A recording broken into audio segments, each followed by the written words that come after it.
आ जाओ, मैंने आपकी पांचों बहनों के लिए लड़के पसंद कर लिए हैं। बस आपकी रजामंदी चाहिए। निशा, तुम तो जानती हो ना, शहर में काम का प्रेशर बहुत ज्यादा होता है। मैं अपनी नौकरी तो छोड़कर नहीं आ सकता ना। तो फिर ठीक है, आप सीधा अपनी बहनों की शादी में ही आ जाना। मैं रिश्ता पक्का कर रही हूँ। निशा ऐसा कहने के बाद फोन काट देती है, जिसके बाद वो अपनी पांचों नंदों से कहती है। तुम्हारे भैया तो बहुत ज्यादा काम में बिजी हैं। उन्होंने कहा है कि मैं ही तुम्हारी शादी करवा दूं। भाभी जी, मैं जानती हूँ कि आप हमारे बारे में कभी गलत नहीं सोचोगी, क्योंकि आप हमारी माँ जैसी हो। लेकिन आप ही बताओ, हमारा इस दुनिया में भैया के अलावा है ही कौन? वो अगर शादी में नहीं होंगे तो हमें अच्छा नहीं लगेगा। इसका मतलब तुम मुझे अपना नहीं मानती? अरे मैं भी कितनी पागल हूँ। भला तुम पांचों मुझे क्यों अपना समझोगी? मैं तो तुम्हारी दुश्मन हूँ, है ना? नहीं भाभी जी, आपको ऐसा सोचने की कोई जरूरत नहीं है। अगर आप ऐसा ही चाहती हैं तो हम पांचों आपकी बात को जरूर मानेंगे। लेकिन दीदी, एक बार सोच तो लो। नहीं, बस बहुत हुआ। अब और कोई भी कुछ नहीं कहेगा। ऐसा कहने के बाद वो सभी वहां से चली जाती हैं। उनके जाते ही निशा बहुत खुश होती है और अपने आप से कहती है। अरे वाह, आज तो मजा ही आ गया। अब वो दिन दूर नहीं जब मुझे इन पांचों से हमेशा के लिए छुटकारा मिल जाएगा। निशा अपनी पांचों नंदों को बिल्कुल भी पसंद नहीं करती थी। इस बात से अरुण अनजान था। वो अपनी पांचों नंदों के लिए पसंद किए हुए लड़कों के साथ उनकी शादी कर देती है, और वो भी एक ही साथ, एक ही घर के 5 भाइयों से। बहुत अच्छा हुआ जो इन पांचों बहनों का एक ही ससुराल है। अब रोजाना ये पांचों अपने ससुराल में लड़ाइयाँ कर करके एक दूसरे की दुश्मन बन जाएंगी। निशा ऐसा सोचकर बहुत खुश होती है, लेकिन वहीं दूसरी तरफ वो पांचों विदाई होने से पहले वो पांचों अपने भाई को याद करते हुए रोने लगती हैं। दीदी, मुझे भैया की बहुत याद आ रही है। मुझे भी बहुत याद आ रही है भैया की। ऐसा कैसे हो सकता है कि भैया हमारी शादी में नहीं आए? हो सकता है भैया को बहुत सारा काम हो गया होगा। वैसे भी वो शहर हमारी ही वजह से गए थे, ताकि वो हमारी शादी धूमधाम से करवा सके। लेकिन हमने ये नहीं सोचा था कि हमारी शादी के चलते भैया हमारी शादी को ही मिस कर देंगे। हमारी शादी का ये दिन हमारे भैया के लिए बहुत बड़ा दिन था। काश वो हमारी इस खुशी में शामिल हो पाते। वो पांचों आपस में बातें करने के बाद कार में बैठ जाती हैं। वहीं दूसरी वाली कार में उन पांचों के पति बैठे थे। कुछ दूर जाने के बाद अचानक से उनके पतियों की कार के ब्रेक फेल हो जाते हैं, जिसके चलते उनका एक बहुत बड़ा एक्सीडेंट हो जाता है। वो पांचों किसी तरह एम्बुलेंस में अपने पतियों को हॉस्पिटल लेकर आती हैं। उनका चेकअप करने के बाद डॉक्टर उनके पास आते हैं और उनसे कहते हैं, माफ कीजिएगा, लेकिन मैं आप पांचों में से किसी के पति को नहीं बचा सका। ये सुनते ही उनके पैरों तले जमीन खिसक जाती है।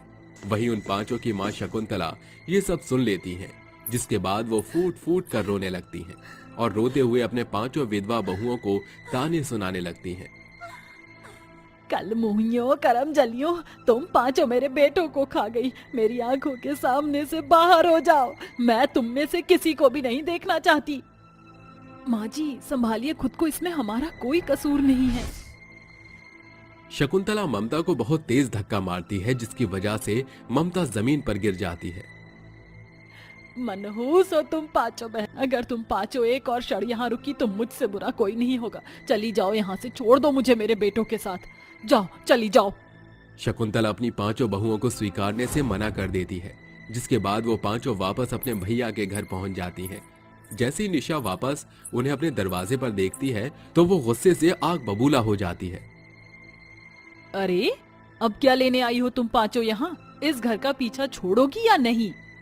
पूजा अपने साथ हुई पूरी घटना के बारे में निशा को बताती है, जिसके चलते उसे ना चाहते हुए भी अपनी पांचों नंदों को वापस से घर में बुलाना पड़ जाता है। वहीं दूसरी तरफ बेचारी शकुंतला अपने पांचों बेटों की लाश का अंतिम संस्कार कर देती है।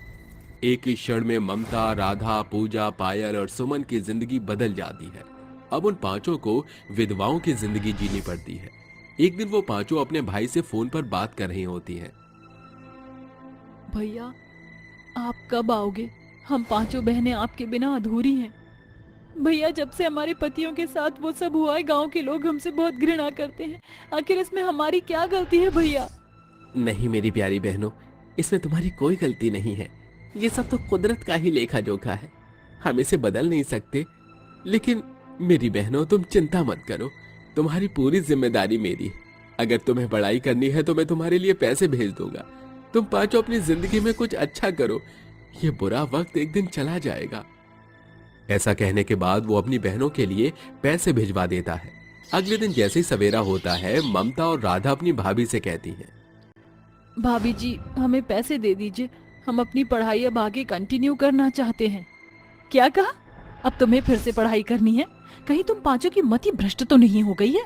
देखो कान खोल कर सुन लो, अब तुम पांचों पढ़ाई नहीं करोगी। तुम पांचों विधवा हो तो विधवा की तरह ही रहो। ऐसा कहने के बाद वो वहां से चली जाती है। अपनी भाभी का ऐसा बर्ताव देखने के बाद वो पांचों हैरान रह जाती हैं। भाभी ने हमारे साथ ऐसा बर्ताव कभी नहीं किया, फिर उन्हें अचानक से हुआ क्या? तुम ज्यादा मत सोचो, सब कुछ ठीक हो जाएगा। देखो घर का सारा काम ऐसे ही पड़ा है, हम ही घर के साफ सफाई कर देते हैं।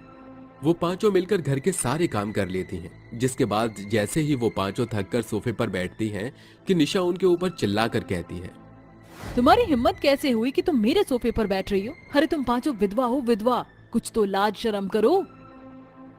भाभी अगर हम विधवा हैं तो इसका मतलब ये नहीं कि हम जीना ही छोड़ दें। विधवा होना हमारी किस्मत में था, ये हमने नहीं चाहा था। भाभी जी जरा सोच कर देखो, कल को भगवान न करे कि ऐसा ही हो, अगर भैया को कुछ हो जाए और आप भी विधवा हो जाओ तो क्या आप भी हमारी ही तरह रहोगी? ये सुनते ही निशा राधा के मुंह पर एक जोरदार तमाचा मारती है। तेरी इतनी हिम्मत कि तू मेरे सुहाग के बारे में ऐसा बोले? देखा भाभी, हमने तो सिर्फ एक बार ऐसा कहा है। हम पांचों बहनें तो आपकी इसी बातों को रोजाना सुनते हैं, तो सोचो हमें कितना दुख होता होगा। हम अपनी किस्मत को नहीं बदल सकते भाभी जी, लेकिन हम अपने आने वाले कल के लिए खुद को किसी काबिल बनाना चाहते हैं। बहुत सुन ली मैंने तुम बहनों की बकवास, अब मैं तुम्हारी एक नहीं सुनना चाहती। ऐसा कहने के बाद वो अपनी पांचों नंदों को घर से बाहर धक्के मारकर निकाल देती है।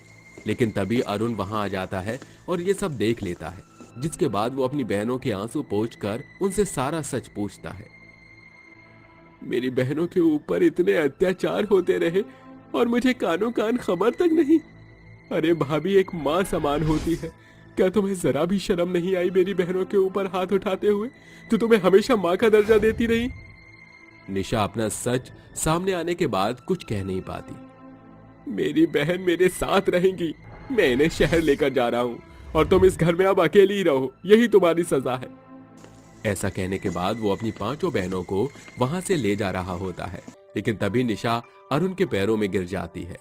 अजी मुझे माफ कर दीजिए, मुझसे बहुत बड़ी गलती हो गई। मैं समझती हूँ मैंने जो भी अभी तक किया वो सब बहुत गलत था, लेकिन क्या मुझे मेरी गलती सुधारने का एक मौका मिल सकता है? निशा को अपनी गलती का पछतावा करते देख वो पांचों बहनें अपनी भाभी को माफ कर देती हैं।